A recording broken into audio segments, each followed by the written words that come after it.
Today's the day, guys. We're finally going to start working on the hardscape for the Ancient Gardens aquarium here. We've waited long enough, and it's time to get going. This whole process is probably going to take me like at least a week, but don't worry, you're going to see it all in today's video. If you're just landing on this video and you haven't seen the previous two videos on this aquarium, there's a link for a playlist for all the Ancient Garden vids that you can watch in order if you're interested. Channel members get to see all of this stuff first. They get bonus content, so consider becoming a member if you want to help support what I'm doing. Let's talk about the egg crate or the light diffuser or whatever you want to call it that we have down here on the bottom of the tank. I've already had a lot of questions. What is it? Why are we using it? So it is just that. It's a plastic, kind of an egg crate material. It's found in the lighting section of like Home Depot, Lowe's, whatever. It's actually meant to diffuse light, so they pop these onto like commercial light fixtures, but we're using it here on the bottom of the aquarium to help with a few things. I think maybe the main reason that people choose to do this is to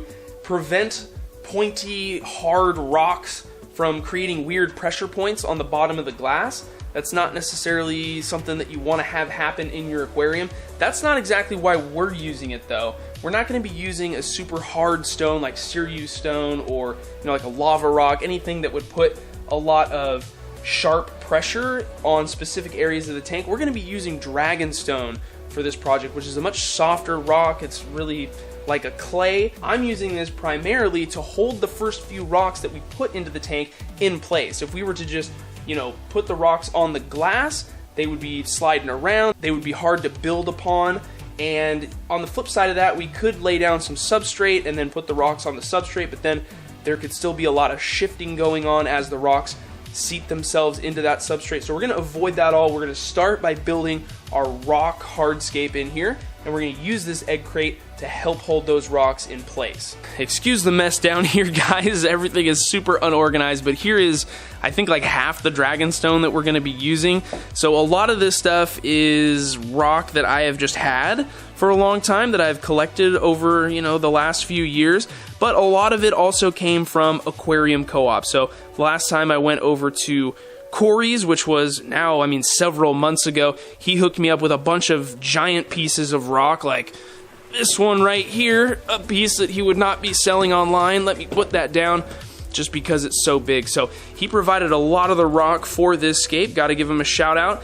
Don't forget, there's also going to be links to his store in the description. I'm choosing to use dragonstone for this build for a couple different reasons. One, I already had a ton of it, but more importantly, two, is because dragonstone is so easy to modify. If you want to create something crazy custom like what I'm about to do, you can easily just take a Dremel, make cuts to it, and then get the exact shape of whatever size stone you want to have. We have a lot of stone already in the tank, as you can see. It's all kind of randomly scattered around the tank at this point. Nothing is for sure in the right spot. I don't really have a sketch for this scape. I just have an idea in my mind. So a lot of this is just going to be kind of a freestyle scape. But there is one more component of this scape that I was going to try and hold off and keep like a secret until a little bit later in the video, but there's no way that I'm going to be able to continue doing this without bringing in that other piece. So let's go ahead and check it out. That other piece of the scape is bonsai trees, guys. We're going to be using a ton of these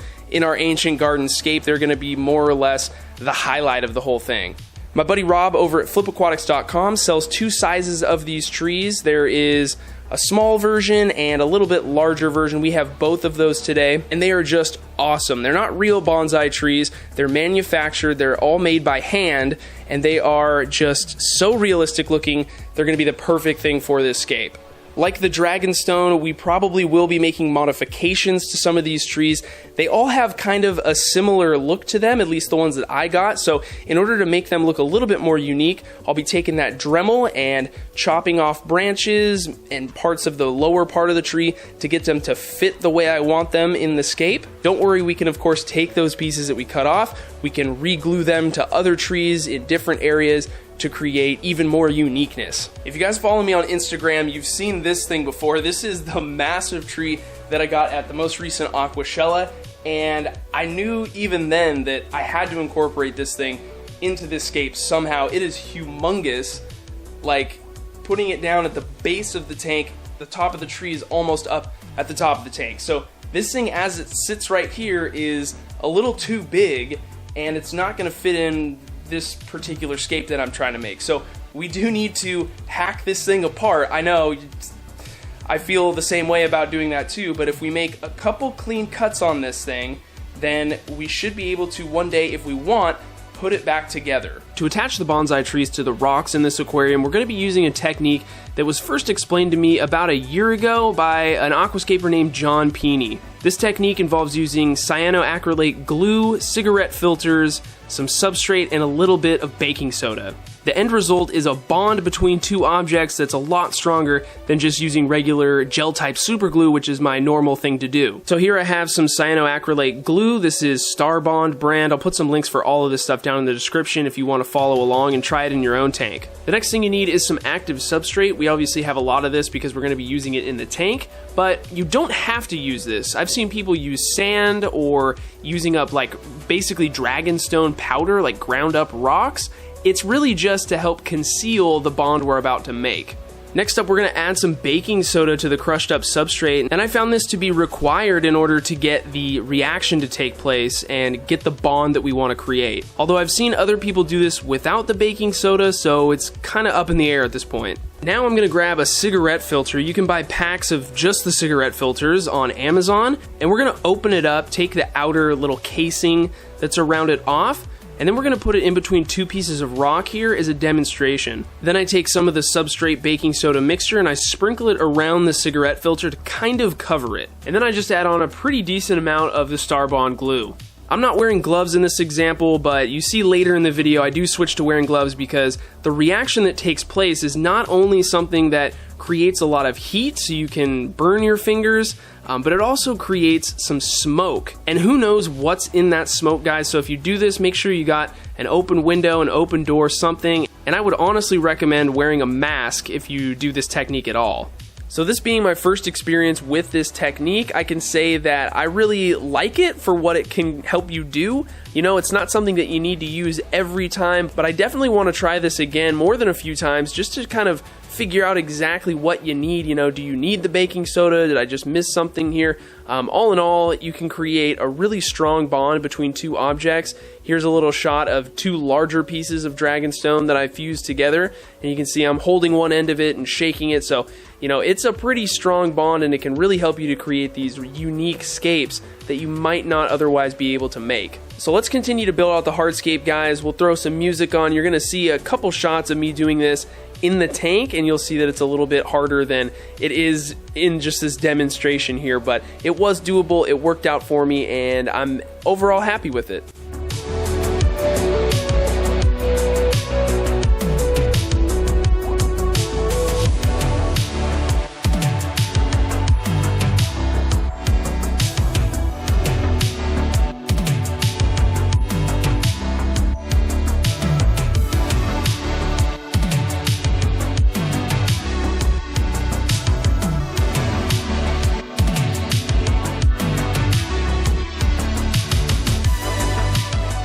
Alright guys, welcome to day 2. I got the lights off right now just to show off how cool this tank looks right now with the background light.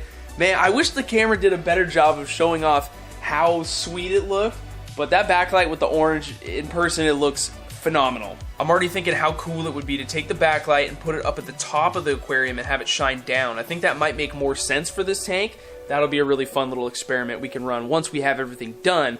But as you guys will notice, the tank is kind of scaped. I mean, I did a lot and I didn't film it because it was just a super slow process, and to have to deal with the camera back and forth, getting little things, it wasn't very realistic of a process for me to do. So I just took my time. This whole setup that we have now is not going to be the finished product. There might be some elements of it that we choose to keep, other elements that we shift around. I'm kind of at a point where I'm out of trees, so I thought I would have enough, but this tank is massive, and I don't know. I think we definitely need to get a few more. This tree, we just have one holding this one on, and see, there goes that tree, and we just broke it.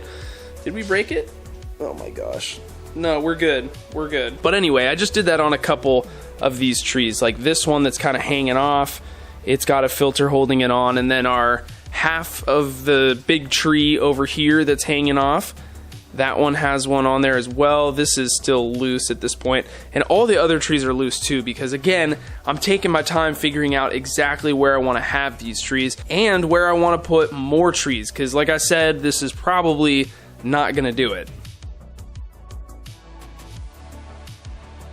Alright guys, I think that's going to do it for the main hardscape. Let me know what you think. We still have a ton of detail work to do. We have some Sangani roots, some spiderwood twigs that we're going to be attaching to the trees to essentially make it look more like a really old kind of dilapidated forest, or ancient garden, if you will. And so that's going to be coming up next. I ended up putting together just one little kind of arch thing here. I was toying with doing another one that connected to this. Didn't end up working out for me, but I think I'm pretty happy with the way that this turned out. A lot of verticality here. So we have two look-throughs, essentially, one here and then one over here. If we step back and look at the tank straight on, we don't really fully get to see, the trees over here, but if you come and look at it at the angle, like this is almost one scape, right?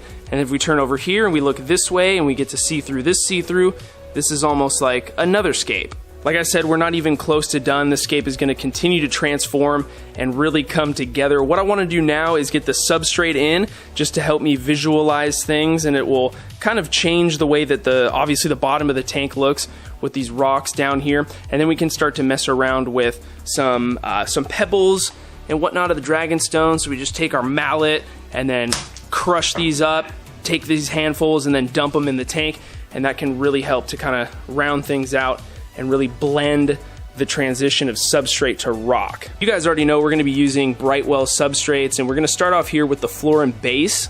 This is going to be a good source of iron for our plants, and it's something that I just always use these days. I'm going to just sprinkle this stuff in. I don't have a ton of it. I got this bag and then a little bit of another bag. We'll combine those two, and then hopefully we'll get just a nice thin layer of this stuff across the bottom of the tank. And for our top level substrate, we're going to be using the Rio Cafe XF, an active substrate. I use this in like 90% of my tanks these days. I absolutely love it. It has a really small granule size and it's brown, so a little bit different, not just the common black substrate that is more commonly available. I think it's going to blend really well with the dragonstone and all the wood that we have in the scape. Originally, I thought there was going to be enough of a gap in the front where the egg crate sat to where the substrate would be able to get in front of it and cover it. Turns out that wasn't the case. I grabbed some needle nose pliers and I had to go through each little square and break off the front piece. When it's all said and done, we use more than a few bags, and we have about 2 inches of substrate kind of on average throughout the tank. It's a little deeper in some areas and a little shallower in others. Not a huge deal. You can't overdo it, and I guess you could underdo it, but luckily we had enough to get some pretty good coverage in here. Alright guys, so now we need to get a bunch of dragonstone rubble to place in and around the scape. So I already have a few pieces here that have, well, there's more than a few pieces here, but you get it. Like, we're just hitting rocks, getting cool pieces. Like, this is pretty cool for like a bigger one, and we have a bunch of little shards over here. Oh, look, here's a piece. Boom! Okay, that didn't really work. Let's try that again. So, wear eye protection. Jeez, I can't break this rock. Let's try this other side. There we go. So, I just hit it a couple times. You get some really nice pieces out of here, and even the really tiny dusty stuff almost is really good as well. It's crazy how much just adding some rubble can really enhance your scape. Just those fine details that you might not think of right off the top of your head can make a humongous difference in the way everything looks. Alright guys, to finish off the hardscape, we're going to be using a combination of Sangani roots as well as maybe some spiderwood twigs. I'm not 100% sure how much I really want to modify the trees in the tank as far as like their main root structures, but I definitely want to use the Sangani as a way to create a bunch of vines in this aquarium. Kind of similar to what we did over in the Avatar tank where we have the little roots hanging down from the rocks. I want to do something similar on pretty much all of the trees, and I want to have vines that kind of connect some of the trees. So we're going to start to work on that. The Sangani root is unfortunately a material that is just almost impossible to get. This is a bunch of it that I got from somebody at a trade show, so unfortunately I can't point you in a direction to where you can get this stuff, but if you ever come across it, just buy a ton of it. So So we soak it here in water for a few hours just to get everything a little bit more pliable. It's going to be easier to twist these roots together like what we're going to do to create the vines. So I take a couple roots that are close to the same length, twist them together, and then I add a little bit of super glue on each end just so they hold together. Sometimes you get a really good twist and you don't need glue, and then I just take some of the longer pieces that I have and I start playing around with where they could fit. I want to make sure the vines are long enough to where I can connect two trees and still have a droop in the middle. So I'm going to make a ton of these and then just start kind of placing them around the tank where I think they might look good. But yeah, multiple hours of gluing Sangani roots to trees and to rock. Here is what we've landed on. The majority of the plants for this aquarium are landing tomorrow, so it's gonna be another long day, but it's gonna be the best part of the whole adventure, planting, my favorite part, probably your favorite part. This tank is finally going to come together and be finished. It's hard to really know when you're done with a tank like this. Like, there were several times that I stopped myself and said, I think that's enough of the roots, and then I would put a couple more in a few other places, and then a couple more, and a couple more, and then it just keeps going. And I mean, you could look for little details for forever. You could look for little areas, and you could just keep putting roots, and you know, you have to just stop yourself at some point. And so I'm stopping myself right now. I think I have it pretty much the way I want it. You know, tomorrow morning before the plants arrive, I'll come down here and I might do a little bit more, but we'll see. I tried to think of every little angle, you know, where am I gonna be looking, and then be like, oh man, I wish I had some vines over there. So like now, you know, coming over here, I wish there was a couple vines coming down off of that rock in the back with the tree, but you know, hey, it's not the end of the world. We come over here from this side and we have plenty of vine action going on. You know, there's maybe some opportunities to put some more vines coming down here, but there's just so many places to look at this tank from.